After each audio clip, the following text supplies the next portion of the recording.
Welcome students. Today we are taking up the most difficult problem from JEE Advanced Paper 2 2025.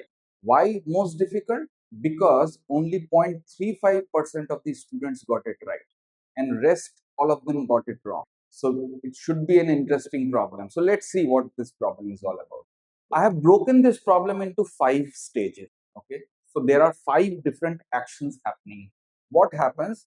There is a hydrogen atom at the ground state which is being hit by a photon. That is the first step.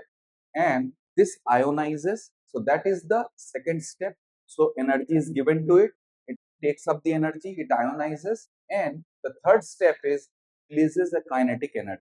Now this kinetic energy is taken up by a free positron which actually combines with an electron, okay, and it moves to a ground state. So that is one step. That means if it moves to a ground state, an energy will be released, okay. It also releases kinetic energy and also another photon. So if you break this problem, it becomes very simple. I have 5 steps to deal with. Now let's see. What is the binding energy or the ionization energy? We know all about it. So the energy level at this is minus 13.6 eV. That we are all aware, right? So for this to ionize, we need to give it 13.6 eV energy. So I can simply say H nu 1 is equal to 13.6 eV, and how much kinetic energy is additionally given? That is equal to the KE1. I can simply write down KE, or this will be equal to 13.6 plus 10 is equal to 23.6 eV. So I have already completed the first, second, and third step.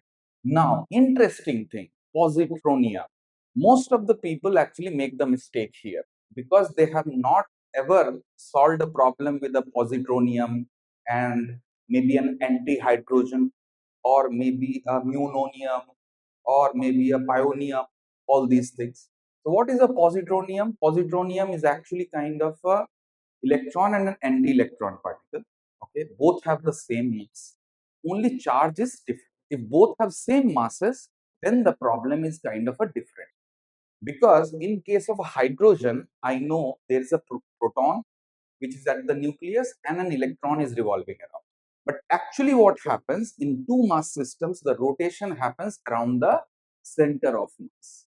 In case of hydrogen, the mass of proton is very high, almost 1800 times more than that of electron. Because of that, we can almost assume that it is rotating around the proton, which will not be the case for positronium. For positronium, we have to figure out the concept of reduced mass. How to do that? That means there are two electrons. One is Me positive charge and one is Me negative charge. That means they are rotating around this center of mass. So we need to figure out that how this will behave if it's rotating around this, which is a positive charge. That means it is rotating around this. So what will be the mass here? So for that, the concept is Me, which is actually plus and minus, divided by Me plus Me minus plus. So it actually comes as Me minus by 2 because both the masses are same.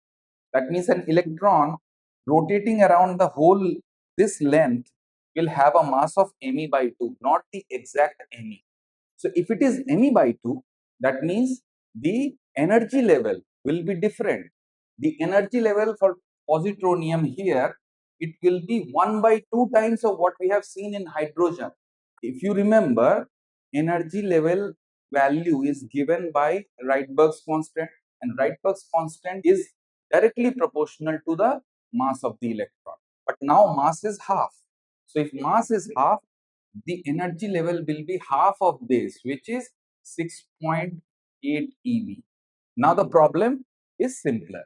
Once we have this minus 6.8 eV and it was a free positron initially, that means this kinetic energy, which is Ke1, will now be equal to, that means once it moves to ground level, it will release this much amount of energy, which is 6.8 plus it will also have a kinetic energy and also have a h nu 2. Now kinetic energy 2 value is given and this value is given, which is equal to 10 eV equal to 6.8 plus 5 eV plus h nu. So what is the value of h nu 2? Sorry, this is minus. Okay, this is minus. So this value becomes 11.8 eV. What is the value of h nu 1? 23.6 eV, and this one h nu 2. And they have what they have asked, the difference between the energies of photon.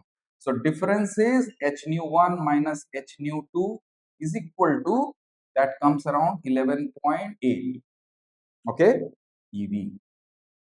So the trick was actually this reduced mass concept, and most of the students might have taken this energy to be 13.6 and got it wrong.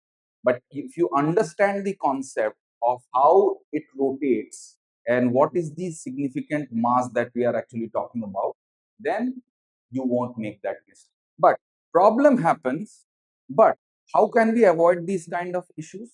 If we have worked on these kind of problems where a positronium was there, maybe a polonium was there. So I would suggest go and look into a book called Problem in Physics by Abhay Kumar Singh. It's an old book from 1994. There are a couple of problems related to this positronium. Okay, and it's a very good book. I used it personally when I attempted my JEE, and that book is still relevant. It actually encompasses a lot of problems from good books like Irodo, Krotov, and all those things. So you should look into that. Okay, thank you.